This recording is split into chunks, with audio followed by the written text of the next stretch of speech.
Hello दोस्तों, स्वागत है आप सभी का स्टडी साथी पॉइंट में। आज हम देखने वाले हैं क्लास 11th पॉलिटिकल साइंस का चैप्टर फर्स्ट, संविधान क्यों और कैसे। उसका भी पार्ट सेकंड देखने वाले हैं। अभी तक हम पढ़ चुके हैं संविधान का परिचय, ठीक है, विश्व में संविधान के प्रकार, संविधान की हमें आवश्यकता क्यों होती है, भारतीय संविधान का निर्माण कैसे हुआ, और हमारे पड़ोसी देश नेपाल के संविधान निर्माण का विवाद देख चुके हैं कि 5 बार से ज़्यादा बार संविधान उनका बन चुका है। चलिए हम आज स्टार्ट करते हैं अपना पार्ट सेकंड, ठीक है। उससे पहले हम इम्पोर्टेंट फैक्ट जान लेते हैं, ठीक है। भारतीय संविधान 26 नवंबर 1949 को बनकर तैयार हो गया था, ठीक है। इसे लागू किया गया कब? 26 जनवरी 1950 को लागू किया गया, ठीक है। संविधान में विभाजन के बाद 299 सदस्य बचे थे। संविधान की पहली बैठक हुई थी 9 दिसंबर 1946। तो हमारा देश कब आज़ाद हुआ था? 1947 में। कैसे आज़ाद हुआ था? जब पाकिस्तान का भी निर्माण हुआ था 14 अगस्त 1947 को, और हमारा हुआ था 15 अगस्त 1947 को। तो संविधान में कुछ मुस्लिम सदस्य भी थे, ठीक है। वैसे ही विभाजन के बाद संविधान में कितने सदस्य बचे? 389 में से 299 सदस्य बचे थे। जिस दिन संविधान पर हस्ताक्षर किए गए, जिस दिन संविधान पर साइन किए गए थे, उस दिन 284 सदस्यों ने हस्ताक्षर किए थे। संविधान में 15 महिलाएं थी, ठीक है। ये कुछ फैक्ट हैं, एक एक नंबर में आपसे पूछे जा सकते हैं, ठीक है। अब हम देखते हैं आज का पहला टॉपिक हमारा उद्देश्य प्रस्ताव क्या है, ठीक है। उद्देश्य प्रस्ताव क्या है? उद्देश्य प्रस्ताव 13 दिसंबर 1946 को जवाहरलाल नेहरू द्वारा संविधान में पेश किया गया था, ठीक है। यह एक ऐतिहासिक दस्तावेज है। उद्देश्य प्रस्ताव का अर्थ है कि हम संविधान बनाने का हमारा मोटिव क्या है, उद्देश्य क्या था, ठीक है, कि हम क्या क्या चीज़ें संविधान में रखेंगे। इसे संविधान की कुंजी भी कहा जा सकता है, ठीक है। वेरी वेरी शॉर्ट फॉर्म में बता दिया कि संविधान में ये चीज़ें है, ठीक है। तो संविधान के मूल सिद्धांत, दर्शन और उद्देश्य को रेखांकित करता है उद्देश्य प्रस्ताव, ठीक है। इसे 22 जनवरी 1947 को स्वीकार किया गया था, ठीक है। 13 दिसंबर 1946 को पेश किया गया, लेकिन स्वीकार कब हुआ, ये एक्सेप्ट कब हुआ था? 22 जनवरी 1947 को, जो आगे चलकर भारतीय संविधान की प्रस्तावना का आधार भी बना। ये हमारे आगे जाकर प्रस्तावना का आधार भी बना। उद्देश्य प्रस्ताव को संविधान की कुंजी भी कहा जाता है। ये था हमारा उद्देश्य प्रस्ताव। अब हम नेक्स्ट टॉपिक देखते हैं हमारा। अब हमारे संविधान की क्या क्या विशेषता है, ठीक है, उसके बारे में जानते हैं हम। पहले तो भारतीय संविधान सबसे बड़ा लिखित संविधान है, ठीक है। क्यों लिखित है? क्योंकि इसमें 395 अनुच्छेद, 8 अनुसूचियाँ, 22 भाग है, ठीक है।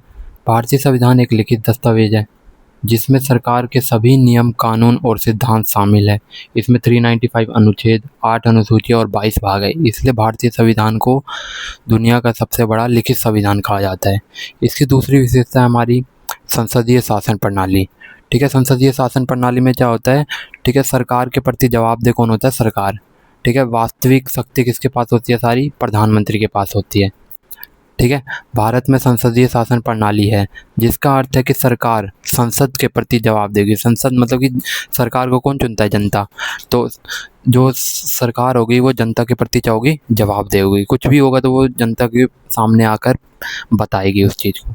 कठोर और लचीला संविधान, भारतीय संविधान में कठोरता और लचीलापन का मिश्रण दिखता है। कुछ प्रावधान, कुछ कानून ऐसे हैं जिनमें आसानी से हम बदलाव कर सकते हैं, संशोधन कर सकते हैं, लेकिन कुछ कानून ऐसे हैं जिनमें बदलाव करना बहुत ज़्यादा कठिन है, ठीक है। कुछ में आसानी तरीके से संशोधन, बदलाव हो जाते हैं, कुछ में बहुत कठिन तरीके से संशोधन किए जाते हैं। चौथा है हमारा केंद्र और राज्य सरकार के बीच शक्तियों का बंटवारा, ठीक है। भारतीय संविधान ने केंद्र सरकार और राज्य सरकार, आपने देखा केंद्र में अलग सरकार होती है और एक राज्य में क्या होती है? अलग सरकार होती है। उनके बीच क्या कर रखा है हमने? केंद्र और राज्य के सरकारों के बीच में शक्तियों का बंटवारा कर रखा है, जिनसे इन दोनों में क्लैश ना हो, ठीक है। सरकारें अपने अपने क्षेत्र में काम करें, ठीक है, जिनसे इनके बीच में कोई भी मनमुटाव देखने को ना मिले। दोनों को अलग अलग शक्ति दे रखी है। अब हम अपना 5वां पॉइंट देखते हैं, धर्मनिरपेक्ष राज्य। धर्मनिरपेक्ष राज्य क्या होता है कि धर्मनिरपेक्ष राज्य का अर्थ होता है कि सरकार, मतलब कि किसी भी देश का कोई एक धर्म नहीं होगा, वो सभी धर्म को लेके चलेगी, समान रूप से लेके चलेगी और सभी को एक जैसा अधिकार देगी।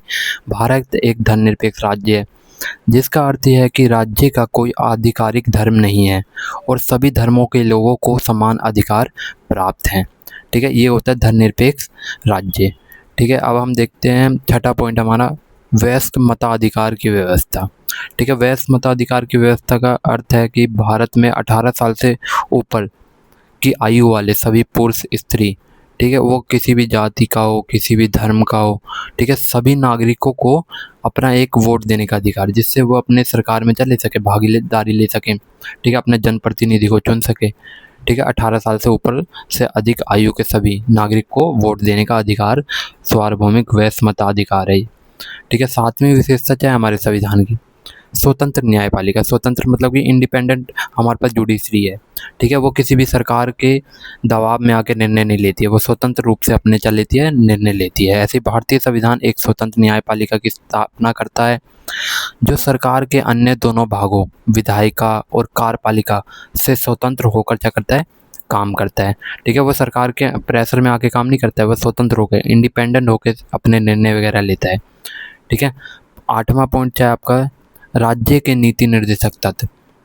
ठीक है, सरकार कुछ भी जनता के लिए नीति बनाते समय तो उनके पास कुछ वो अपने कुछ वो रहते हैं वो नियम वगैरह, मतलब कि नीति निर्देशक तत्व का अर्थ ही ये होता है, कुछ नीतियाँ होती हैं उनके पास सरकार को पहले ही, तो सरकार उन नीतियों को देखकर किसी भी जनता के लिए क्या बनाता है, वो कानून वगैरह बनाता है, जिससे सभी वर्गों का क्या हो सके, विकास हो सके। यह तत्व सरकार को सामाजिक और आर्थिक न्याय सुनिश्चित करने के लिए नीति बनाने के लिए मार्गदर्शन करता है। ये हमारा क्या होता है, एक मार्गदर्शन करता है राज्य के नीति निर्देशक तत्व। आई होप आपको ये 8 पॉइंट समझ आ गए होंगे। ये संविधान की विशेषता वाला टॉपिक आपके पेपर में भी आता है। ठीक है, पहला हमारा लिखित संविधान होता है। क्यों लिखित है? ठीक है, सबसे बड़ा लिखित संविधान क्यों कहा जाता है इसे? क्योंकि इसमें 395 अनुच्छेद, 8 अनुसूचियाँ और 22 भाग हैं। दूसरी विशेषता है संसदीय शासन प्रणाली। ठीक है, जहाँ पर सरकार होगी वो जनता के प्रति क्या होती है, जवाबदेह होती है। तीसरा पॉइंट था हमारा कठोर और लचीला संविधान। ठीक है, कुछ कानून ऐसे हैं जो बहुत ज़्यादा कठोर है, जिनमें संशोधन बदलाव करना चाहे बहुत ज़्यादा मुश्किल है, लेकिन कुछ कानून ऐसे हैं जिनमें आसानी से संशोधन किया जा सकता है। ठीक है, चौथा है आपका केंद्र और राज्य सरकार के बीच में शक्ति का बंटवारा। ठीक है, जो भी केंद्र सरकार और राज्य सरकार के बीच में शक्तियों का बंटवारा कर रखा है, जिनसे इन दोनों के बीच में क्या ना हो, क्लैश ना हो, लड़ाई वगैरह ना हो। ठीक है, मनमुटाव ना हो। 5वां हमारा धर्मनिरपेक्ष राज्य है। ठीक है, भारत में कोई भी आधिकारिक धर्म नहीं, हम किसी एक धर्म को बढ़ावा नहीं देते हैं, सभी धर्मों को मिलजुल कर आगे लेकर चलते हैं। छठा है हमारा वैश्य मताधिकार की व्यवस्था की 18 साल से ऊपर सभी स्त्री और पुरुष सभी को चाहे वोट डालने का अधिकार है। ठीक है, 7वां हमारा था स्वतंत्र न्यायपालिका। सरकार किसी के वो न्यायपालिका जो हमारी जुडिशरी है वो किसी के भी दबाव में आकर क्या नहीं करती, काम नहीं करती है। 8वां नीति निर्देशक तत्व। ठीक है, सरकार कुछ ऐसी नीतियाँ बनाती है जिससे सामाजिक और आर्थिक न्याय सुनिश्चित हो सके। ठीक है, ये हमारे क्या करता है, नीतियों बनाने में सरकार का मार्गदर्शन करता है। ठीक है, अगला टॉपिक देखते हैं जो हमारा लास्ट टॉपिक होगा। भारतीय संविधान को उधार का थैला क्यों कहा जाता है? ये इस फॉर्म में पूछ लिया जाता है। नहीं तो भारतीय संविधान को फूलों का गुलदस्ता क्यों कहा जाता है, या इसलिए बोल दिया जाता है, या एक और तरीके से पूछा जा सकता है, भारतीय संविधान को विभिन्न देशों से लिया गया प्रावधान है क्यों कहा जाता है? ठीक है, क्यों कहा जाता है? क्योंकि भारतीय संविधान में दूसरे देशों से विभिन्न प्रावधान लिए, हमने बहुत सारी चीज़ें कहाँ से ली है, दूसरे देशों से ली है। वो हम देखते हैं कि हमने कौन कौन सी चीज़ें किन देशों से ली है। पहला हमारा ब्रिटेन। ठीक है, इनका ही हम पर क्या था, राज था। ठीक है, इनसे ही हमने स्वतंत्रता प्राप्त करी है। इनके संविधान से हमने क्या क्या ली है, एकल नागरिकता। एकल नागरिकता मतलब कि पूरे देश में एक ही नागरिकता, हम पूरे देश में कहीं भी घूम सकते हैं, हमें अलग अलग स्टेट में जाने के लिए अलग अलग नागरिकता की जरूरत नहीं होगी।